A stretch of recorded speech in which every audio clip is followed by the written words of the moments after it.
الحمدللہ وکفى وسلام علی عباده الذین اصطفى اما بعد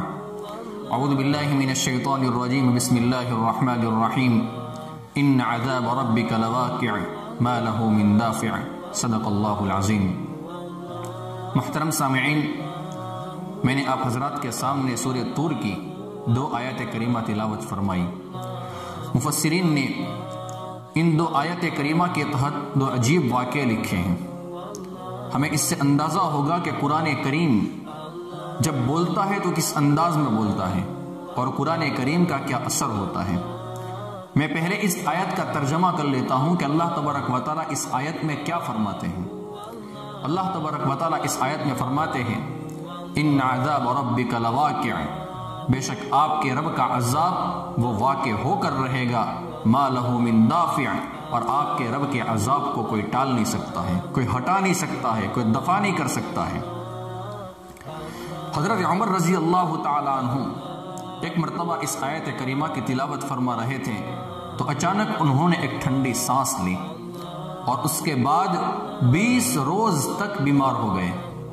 20 روز تک حضرت عمر رضی اللہ تعالی عنہ بیماری کے اندر مبتلا ہو گئے۔ لوگ آپ کے پاس آتے تھے اور پوچھتے تھے اور عیادت کرتے تھے، لیکن کسی کو یہ سمجھ نہیں آتا تھا کہ آخر بیماری کیا ہے۔ حضرت عمر رضی اللہ تعالی عنہ جیسے جلیل القدر صحابی کے قلب کے اوپر ایک آیت کریمہ کا یہ اثر ہوا ہے۔ حضرت جبیر ابن مطعم رضی اللہ تعالی عنہ، دوسرا واقعہ، حضرت جبیر ابن مطعم رضی اللہ تعالی عنہ فرماتے ہیں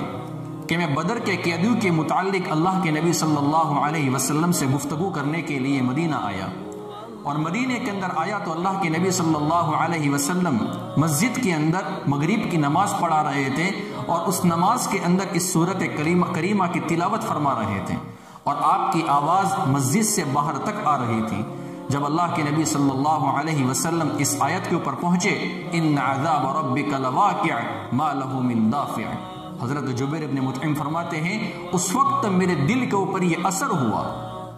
اور میرے دل میں ایسا خوف آ گیا اللہ تبارک و تعالیٰ کا، مجھے ایسا محسوس ہو رہا تھا کہ گویا کہ اللہ کے خوف سے میرا دل پھٹ جائے گا، میرا دل پھٹ جائے گا، مجھے ایسا محسوس ہو رہا تھا۔ میں نے اسی وقت فوراً اسلام قبول کر لیا۔ مجھے ایسا محسوس ہو رہا تھا کہ اس جگہ سے میں ہٹ بھی نہیں سکوں گا کہ اللہ تبارک و تعالیٰ کا عذاب میرے اوپر آ جائے گا۔ اب میں آپ کی خدمت میں سورۃ الفرقان کی آخری رکوع کی کچھ آیت کریمہ اور اس کا کچھ خلاصہ پیش کرتا ہوں کہ قرآن کریم کس انداز میں بولتا ہے، قرآن کریم کس لہجے میں گفتگو کرتا ہے، اور ان آیات کریمہ کے اندر اللہ تبارک و تعالیٰ اپنے مخصوص بندوں کے اوصاف بیان فرماتے ہیں۔ میں ہر آیت کا خلاصہ بتاؤں گا۔ اللہ تبارک و تعالیٰ فرماتے ہیں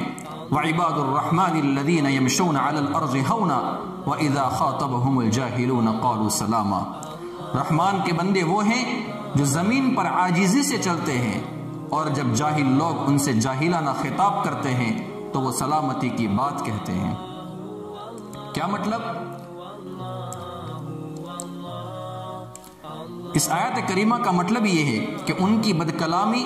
اور گالی کا جواب برے الفاظ سے نہیں دیتے ہیں بلکہ ان سے شریفانہ انداز میں گفتگو کرتے ہیں۔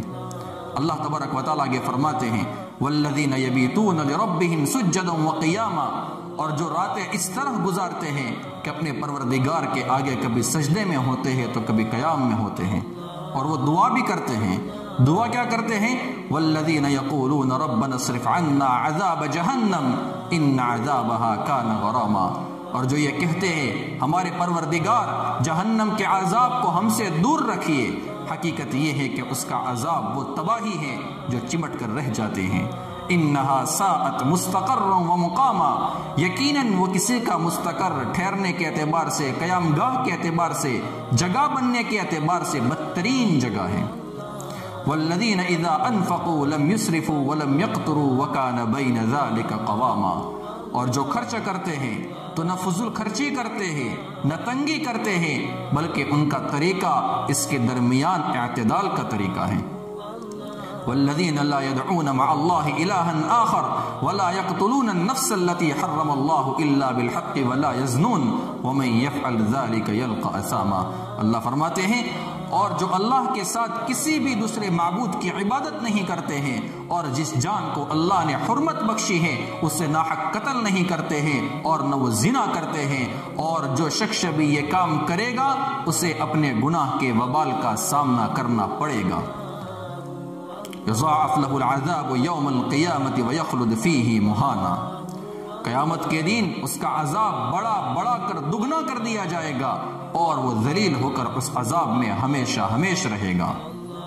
الا من تاب وآمن وعمل عملا صالحا فاولئک یبدل اللہ سیئاتہم حسنات وکان اللہ غفورا رحیما، ہاں مگر جو کوئی توبہ کر لے، ایمان لے آئے، نیک عمل کرے تو اللہ تبارک و تعالی ایسے لوگوں کی برائیوں کو بھی نیکی میں تبدیل کر دے گا، اور اللہ تبارک و تعالی بخشنے والا بڑا مہربان ہے۔ ومن تاب وعمل صالحا فإنه يتوب إلى الله متابا، اور جو کوئی توبہ کرتا ہے، نیک عمل کرتا ہے تو وہ در حقیقت اللہ کی طرف ٹھیک ٹھیک لوٹ آتا ہے۔ والذین لا یشہدون الزور وإذا مروا باللغو مروا کراما، اور رحمان کے بندے وہ ہیں جو ناحق کاموں میں شامل نہیں ہوتے ہیں، اور جب کسی لغو چیز کے پاس سے گزرتے ہیں تو وقار کے ساتھ گزر جاتے ہیں۔ والذین اذا ذکروا بآیات ربهم لم یخروا علیہا صما وعمیانا، اور جب انہیں اپنے رب کی آیات کے ذریعے سے نصیحت کی جاتی ہے تو وہ ان پر بہرے اور اندھے بن کر نہیں گرتے ہیں۔ اللہ تبارک و تعالیٰ نے اس آیت کریمہ کے اندر منافقین کو پر طنز کیا ہے کہ منافقین کی صفت یہ ہے کہ جب اللہ کی آیتیں ان کے سامنے پڑھی جاتی ہیں تو وہ بظاہر شوق بتاتے ہیں کہ ہمارے دل کے اوپر اس کا بہت اثر ہوا ہے، اور وہ جھک جاتے ہیں، لیکن اللہ تبارک و تعالیٰ فرماتے کہ یہ جھوٹ بولتے ہیں، ان کے اوپر کوئی اثر نہیں ہوتا ہے، بلکہ اللہ تبارک و تعالیٰ فرماتے ہیں مومن جو بندے ہوتے ہیں، اللہ کے محبوب جو بندے ہوتے ہیں، ان کی صفت یہ ہوتی ہے کہ وہ اللہ تبارک و تعالیٰ کی آیات کو غور سے سنتے بھی ہیں اور اس میں غور و فکر بھی کرتے ہیں۔ آگے اللہ تبارک و تعالیٰ فرماتے ہیں والذین یقولون ربنا هب لنا من ازواجنا وذریاتنا قرۃ اعین واجعلنا للمتقین اماما، اور جو دعا کرتے ہیں کہتے ہیں کہ ہمارے پروردگار ہمیں اپنی بیوی بچوں سے آنکھوں کی ٹھنڈک عطا فرما اور ہمیں پرہیزگاروں کا سربراہ بنا۔ اولئک یجزون الغرفۃ بما صبروا ویلقون فیہا تحیۃ وسلاما، یہ لوگ ہیں جنہیں ان کے صبر کے بدلے جنت کے بالا خانے عطا ہوں گے اور وہاں دعاؤں اور سلام سے ان کا استقبال کیا جائے گا۔ خالدین فیہا حسنت مستقرا ومقاما، اور وہ وہاں پر ہمیشہ زندہ رہیں گے اور کسی کا مستقر اور قیام گاہ بننے کے لیے جنت وہ بہترین جگہ ہے۔ قل ما يعبأ بكم ربي لولا دعاؤكم فقد كذبتم فسوف يكون لزاما، اللہ فرماتے ہیں اے پیغمبر لوگوں سے کہہ دو کہ میرے پروردگار کو تمہاری ذرہ برابر بھی پرواہ نہ ہوتی اگر تم اس کو نہ پکارتے۔ اب جبکہ اے کافرو تم نے حق کو جھٹلایا ہے تو یہ جھٹلانا تمہارے گلے پڑ کر رہے گا۔ یہ میں نے قرآن کریم کے اندر اللہ تبارک و تعالیٰ نے جو اپنے مخصوص بندوں کے اوصاف بیان فرمائے ہیں، اس کا خلاصہ قرآن کریم کی آیات کی روشنی میں نے آپ کی خدمت میں پیش کیا ہے۔ ہم اللہ تبارک و تعالیٰ سے دعا کرتے ہیں کہ اللہ نے جو جو اوصاف ان آیات کریمہ کے اندر اپنے محبوب بندوں کے بیان فرمائے ہیں کہ وہ جاہلین سے اچھی طریقے سے گفتگو کرتے ہیں، سلامتی کی بات کرتے ہیں، جھوٹ نہیں بولتے ہیں، شرک نہیں کرتے ہیں، زنا نہیں کرتے ہیں، کسی کو ناحق قتل نہیں کرتے ہیں، اپنے رب کے سامنے قیام اور سجدے کے اندر کھڑے رہتے ہیں، اللہ تبارک و تعالیٰ سے دعائیں کرتے ہیں، جہنم سے پناہ مانگتے ہیں، اللہ تبارک و تعالیٰ اپنے فضل اور اپنے کرم سے یہ تمام اوصاف مجھے اور پوری امت کو اللہ تبارک و تعالیٰ اپنے فضل اپنے کرم سے نصیب فرمائے۔ وآخر دعوانا ان الحمد للہ رب العالمین۔